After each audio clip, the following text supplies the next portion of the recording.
कोल्हापुरात मुलीच्या आत्महत्येप्रकरणी तिच्या वडिलांना अटक करण्यात आलेली आहे। आंतरजातीय विवाह केल्यामुळे आत्महत्येला या वडिलांनी या मुलीला प्रवृत्त केलं होतं। या वडिलांना अटक करण्यात आलेली आहे। खोट्या प्रतिष्ठेपायी आपल्या पोटच्या मुलीचा गळा घोटणारा हा पहा नराधम बाप। हा आहे कोल्हापूरच्या जयसिंगपूरचा बसगोंडा आवटी। या नराधम बापानं आपल्या मुलीचा हातानं गळा आवळला नसला तरी तिला आयुष्यातनं उठवलंय। आंतरजातीय विवाह केल्यानं होणाऱ्या सततच्या छळाला कंटाळून भाग्यश्री या त्याच्या मुलीनं आत्महत्या केली आहे। बसगोंडाची मुलगी भाग्यश्री हिनं 29 मार्चला आंतरजातीय प्रेमविवाह केला होता। या प्रेमविवाहाला बसगोंडाचा विरोध होता।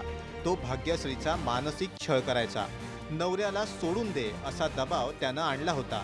सततच्या छळाला कंटाळून भाग्यश्रीनं आत्महत्या केली।